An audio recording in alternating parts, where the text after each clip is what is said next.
everybody, and welcome back to some more fantasy football. Obviously, it was the international break last week, so we didn't have much really going on there, so I didn't do a video. I meant to do one about the transfer market, but it didn't quite come out the way I wanted, so I kind of scrapped it. I don't think there was a huge amount of things going on. I guess the biggest transfers were probably Oxlade-Chamberlain going to Liverpool rather than Chelsea, which is a bit weird. And I think that was really, there wasn't a huge amount else. There were some other things. Potentially Sanchez was supposed to be going to Man City, but that never happened either. So that's the way we go. Anyway, we came into this week full of hope, full of joy, and things didn't quite work out that way, did they? So, as most of you know, I am a Crystal Palace fan.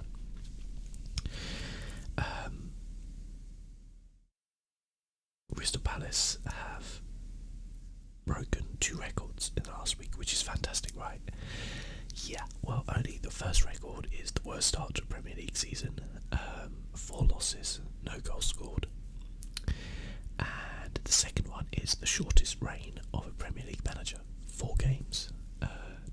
Not technically the shortest reign in number of days, but the shortest reign in number of games. So what's my thoughts and opinions on this? Very, very mixed, as I think probably most fans are.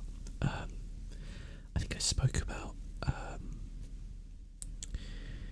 this probably in a couple of other videos, that the appointment of De Boer, after having so many kind of, shall we say, Premier League experienced managers, British managers. In fact, this was the first foreign coach or foreign manager that Crystal Palace had ever had. It broke the mould, and it was because they wanted to change the style of football, which I kind of think I said this before, was a very weird thing to say, because firstly, our entire squad was built around a quick counter-attacking kind of direct football, and secondly, I didn't see any fans screaming out to have their the style changed to become Barcelona or anything like that. Like, Crystal Palace fans are very down to earth. None of us expect us to be, challenging for the honours in the Premier League. We want to have a just really a nice quiet season in the Premier League and stay there, and develop through some young players and do stuff like that. I don't think, we want to see goals, we want to see excitement, of course, but that doesn't necessarily mean you have to play in a very kind of possession-based football. But as I said before, I had faith in the chairman. He's made some good decisions over the years for the club. He's backed the club, he brought them back from the brink. But I find myself questioning decisions that he's made now. The first thing I would say is that, obviously, as a results-based kind of business, losing your first 4 games, not scoring a goal is, well, it's as bad as it gets, isn't it, really? Having said that, we looked much improved in the game against Burnley, and how we didn't at least get a point in that is beyond me. We lost 1-0 to possibly the worst, I don't even know if it was a back pass or just a pass that I've ever seen in my life. I mean, I've got to say, De Boer got that wrong in the selection of Lee to begin with, because he's never looked like he was good enough to play in the Premier League, in my opinion. I don't know why he was. I know we've got Zaha out injured at the minute, but there are better alternatives that we have. But that was utterly shocking from a professional footballer. Utterly shocking. I mean, if you haven't watched it, watch it. I mean, fair play to Chris Woods. Really good finish, I thought. That guy, I think he's going to be a great signing for Burnley. I may actually even put him in my team, because I think he's going to get goals. But just utterly atrocious, really. Having said that, after that, we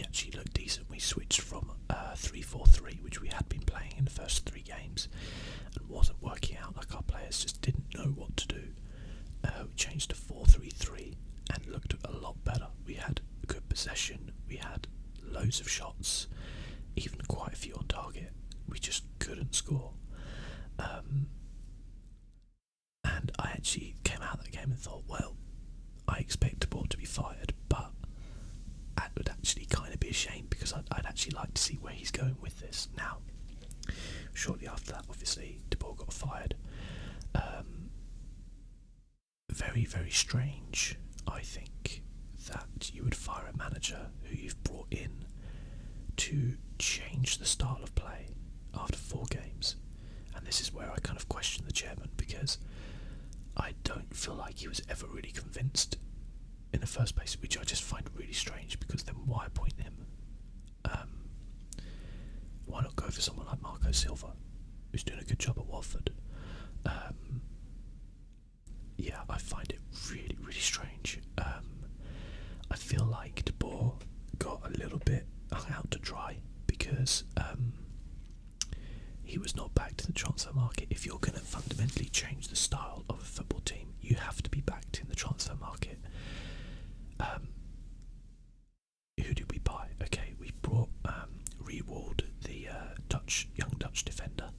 Okay, and we brought Sacco, and we got 2 players on loan, Fosu Mensah and Loftus-Cheek. Okay, I'm going to say that Sacco was not a De Boer player. I think the writing was on the ball for De Boer before that. It was just okay, this is a good defender. We need a good defender. He'll fit in at the club. We already know him. The chairman was already friends with him. You know, they knew him from before because he played for us last season on loan. Like, they didn't back him with that.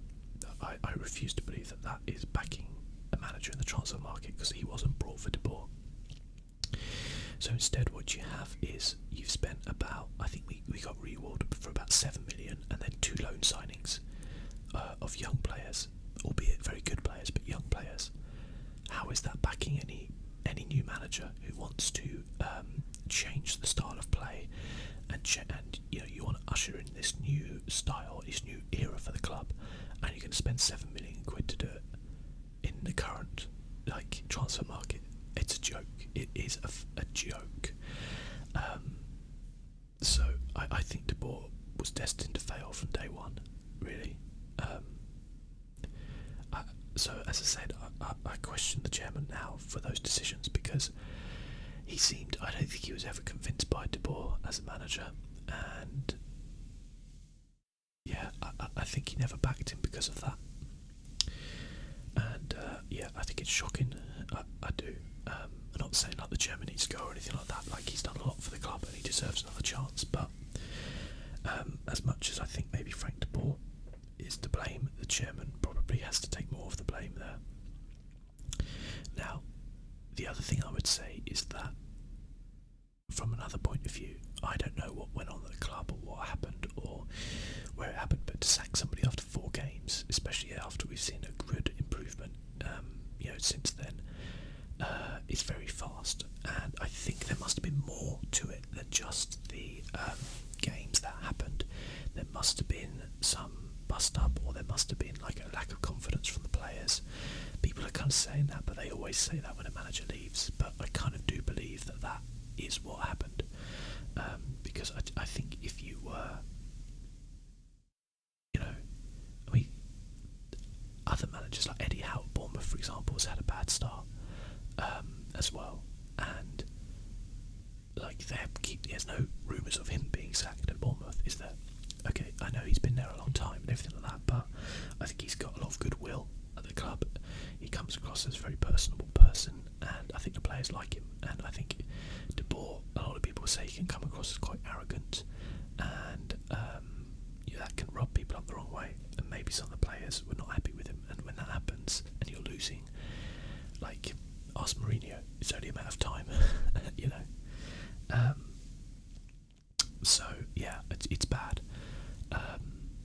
I think our club would be the laughing stock of the Premier League if anybody really cared about Crystal Palace, which I never really feel anyone does, apart from maybe Brighton fans. They're probably enjoying this, but as I said, I've got no beef with Brighton personally. But yeah, it's a bad situation. But honestly, we're in a bad situation every year, so I'm just used to it right now. We haven't had a manager across across an entire season for about the last 3 or 4 years. Sometimes not down to our choice, I will say. But yeah, it's not good, really, is it? As to who we're looking to get in, well, Roy Hodgson seems to be the favourite. I don't think it's been confirmed yet as of this time. Personally, I hate Roy Hodgson. Oh God, I think he is. I mean, number one, he's 70 years old. That's not to say a 70-year-old can't be a good manager. Sir Alex Ferguson was obviously a fantastic manager, but Roy Hodgson is not Sir Alex Ferguson. And the last time Roy Hodgson managed in the Premier League was 5 years ago.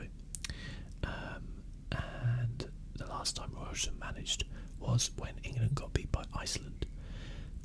So just kill me now, basically. If we get Allardyce back, I'd be happy. But I mean, I do not understand this thing of, okay, we're going to change the way the club plays, we're going to change the style. You know, we've got this Dutch manager in, he's going to go the Ajax way, we're going to build this club around that model. Wait, we lost some matches, okay, we'll fire him, and we'll just go back to what we were doing. It's pathetic, to be honest with you. It is pathetic. If you're going to back a manager, you know, back him in the financial sense, back him in the time sense as well. And people could turn around and go, oh well, the Premier League, you know, you don't have any time in the Premier League. Well, you got a choice to make, haven't you? You turn around and go, okay, I'm going to back this guy no matter what. If that means that we're, you know, down the bottom of the league at Christmas, you know, we're at the bottom of the league at Christmas. If that means that we have to spend more money than we want to, then we spend more money than we want to. But if we're going to change something, we got to make a change. And I know it's easy for me to sit here and say that when I don't have a financial stake in the club. But what I'm saying is, if you don't feel 100% behind that person or behind the way the club is going, don't do it. There were other managers available who could come in and play the same style that Crystal Palace play. And, you know, I just... It baffles me. It really does. I'm very on the fence to where I personally would like to have seen De Boer given a couple more games, and see what he could do. I think he could. I would think he could. But then again, if he has fallen out with everybody at the club or stuff like that, then what are you going to do? So, not a good situation. Speaking of bad situations, our points for the week were 37 out of 44. Mostly thanks to this guy. I seem to be a magnet for players getting sent off. I think it's happened to me 3 times in 4 games. In like 4 weeks. I'm pretty sure of that, actually. Is it 3? So I had Cahill and Walker. Cahill, Walker, Mane. So in 3 out of 4 weeks I've had a player sent off. That seems a little unlucky, doesn't it? Anyway, it's Mane this week. Liverpool got smashed by Man City 5-0 just after smashing Arsenal. So God knows what could happen when Man City plays Arsenal, right? But no, it was interesting because everyone was building this match up to be like 2 attacking sides and see what happens, and it was a bit crazy to begin with, but the sending off changed everything. Should it have been a sending off? The thing I would say is a lot of people are saying, well, Mane's going for the ball. He doesn't see the goalie. You know, he's just going for the ball. And, you know, it's unfortunate. You can see in the replay his eyes are on the ball. And I would say this. If he doesn't see the goalie and he's just going for that ball, why does he need to put his leg up that high? Why doesn't he control it lower down? That's my thing. I think he sees someone coming peripherally in his vision, and I think he's got his foot up that high, and if you're going to have your foot up that high, you're going to run the chance of getting a red card. Did he deliberately smash his foot studs up into the goalie's face? No, don't think he did. But at the end of the day, I think if you turn around and look at it and go, okay, he was just trying to control the ball. Like, how many footballers do you know control the ball with their leg at head height? Like, if you don't think anybody's around you, it's going to be lower down. It might be at waist height, might be a little bit high, but it's not going to be at head height, you know. So yeah, I think that's, you know, and I guess to a letter of the law, he gets sent off, doesn't he? So there's not much people can do. Maybe Liverpool are gonna appeal it, and he won't get banned for that many matches, but he's going to be out my team because he definitely will be banned for at least one, I guess. So we'll have to switch out somebody for him. Of players who did do well, Harry Kane finally came through for me. Got himself 2 goals, did he? Yeah, 2 goals against Everton. Tottenham won 3-0. I will just say on the Liverpool match that getting a player sent off is always bad, especially against a team like Man City, but it shouldn't mean you lose 5-0. I feel like the problem with Liverpool is there's no plan B. It's like it's 100% all the time, and then you can't sustain that with 10 men. So at that point, you have to change your tactics, and I think that they're not able to do that at the minute. So they got some lessons to learn, I guess. But yes, Spurs won 3-0 against Everton. So my defence this week was just terrible, utterly terrible. But Spurs kind of. I feel like Spurs have been a little bit quiet this season, and I think they're going to be in and around the top. People have kind of lamented their lack of transfer signings. They did a few deals, but I guess nobody really spectacular. I think they broke their transfer record on some young Ajax player who I have never heard of, I'll be honest, but yeah, fair play if he's good. So good win for them, and Ali not really doing a lot in that game, but you know, can't win every week, can you? Lukaku, so Man United drew 2-2 with Stoke. Lukaku got a goal. That's 4 goals in 4 games really for Lukaku, so can't really complain. He was my captain. I thought he might do well against Stoke. He did score at least.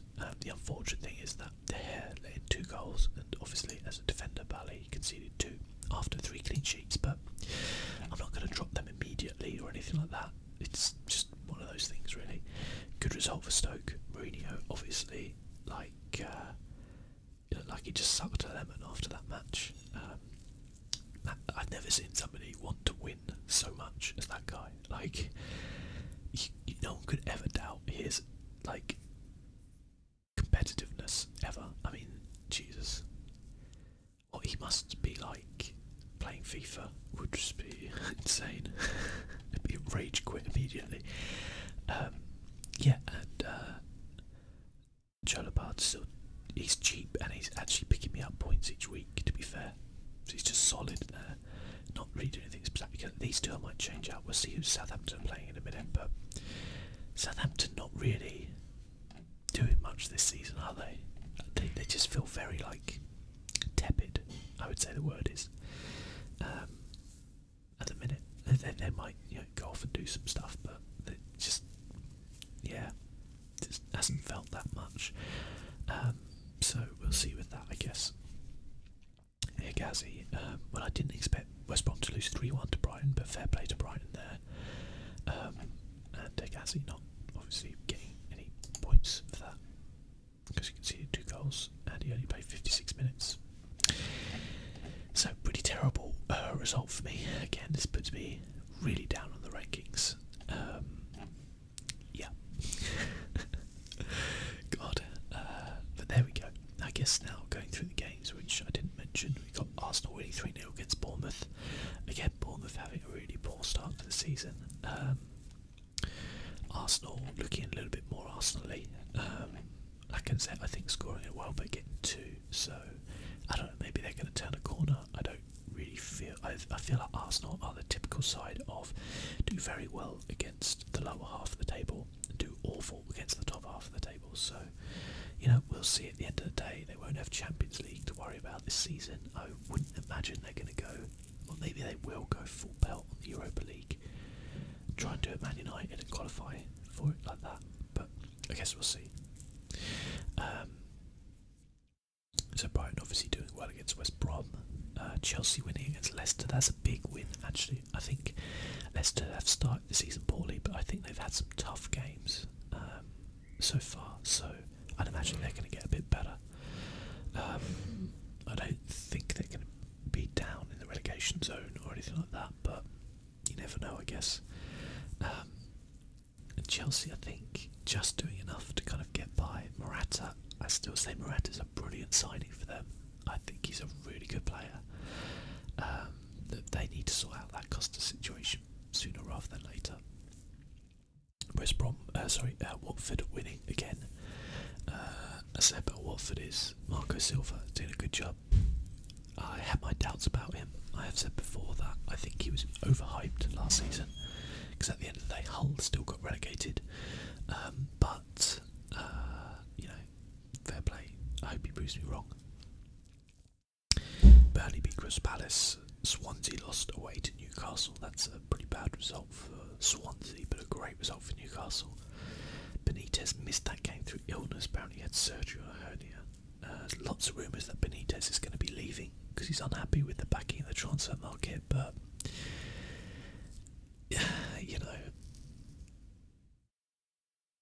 I feel like on the one hand I understand, as I said, like Crystal Palace did not back Frank de Boer, but on the other hand you are just got promoted back up to Premier League. Maybe the owner doesn't want to spend huge amounts of money immediately, but we'll see. I don't know, maybe he was promised something else. I don't think Mike Ashley is, shall we say, the greatest or most trustworthy of chairmen in the league, but I don't think there's many Newcastle fans who would shed a tear if he left. But there you go. West Ham v Huddersfield. West Ham win 2-0. Slaven Bilic needed that, and for a while it didn't look like it was coming. Huddersfield a little unlucky, but I wouldn't be surprised if Bilic is the next to go. We'll see. I actually weirdly think that Frank de Boer would do a really good job at West Ham because they're the sort of side we've got more ball playing players. So, but I don't know. We'll see. So next week's fixtures, Crystal Palace at home to Southampton. I mean, I don't know if we'll have a new manager in place for that. It's Tuesday now. I mean, Jesus, I just don't know what's going on with us at the minute. But there you go. Bournemouth Brighton in what could be the game no one wants to watch. Bournemouth got to win that though. 100% they've got to win that, or Eddie Howe's going to be on a tightrope. Huddersfield Leicester, Liverpool Burnley, Newcastle Stoke. Liverpool Burnley could be interesting because Burnley are a tough side, so we'll see what Liverpool can, if they can bounce back. Watford Man City, that could be a really interesting game as well. West Brom West Ham, Spurs Swansea, and then we've got Chelsea Arsenal, Man United Everton. That is a Super Sunday. Chelsea Arsenal, that's going to be a good game. I'm looking forward to that one. Man United Everton as well. I think Man United should win that. It'll be interesting with Lukaku going back to Goodison Park. Sorry, not going back to Goodison Park, but having Everton fans in the stadium, how they treat him. Very interesting. So yeah, I think obviously I need to get rid of Mane. The question is, who do I want to put in? 9.5 million. So we need midfielders with a maximum price of say 9.4. I could get Pogba, Mkhitaryan. I could save some money and maybe put another good striker in, like a Kante. He's done pretty well, Kante. He scored a goal at the weekend. Is he going to do well against Arsenal though? It's a good question, isn't it? Who've Stoke got? I mean, there's some good choices, I guess. Silva, Martial's been scoring for fun. I think Pogba's the one who's... I like Salah as well, to be fair. But are Liverpool going to destroy Burnley? I don't know. They're on a bit of a tightrope right now. I don't think Mahrez. So I've got 9.5 in the bank. It's a tough one actually. I think maybe I can't have Pogba because I've got 3 Man United players, so that rules that out. Could I go for Salah? But I think Liverpool struggle without Mane, so I'm gonna avoid him. We can say Man City have got Watford, and I think Man City can win that. So I think instead of Mane, we're gonna put in Sane. because he scored a couple, I think, at the weekend, didn't he? So maybe he's in a bit of form now. Maybe he's going to get some games. Did he play the whole 90 minutes? He came on for 33. Okay, he's not playing regularly. We'll get rid of him. David Silva, is he doing well with assists, I guess?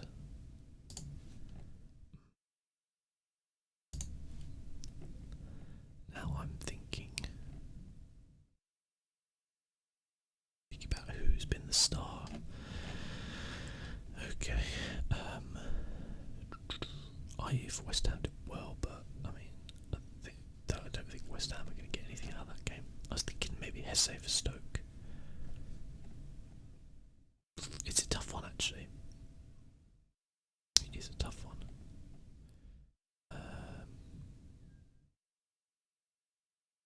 Brighton have got Bournemouth.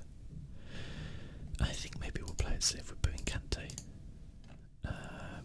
Still got 4.5. We'll get rid of Gabbiadini. And then show us a forward. We're going to lose some points from this, I know. And we've got up to 11.4. Oh, Morata. There we go. I like Morata a lot. I think he's a really good player. I think he's going to score goals against Arsenal. Or no, I guess I could go for Aguero or Jesus. He's been playing very well recently. Actually got a full 90 minutes against Liverpool. Oh, I was saying about Wood though, wasn't I? Interesting.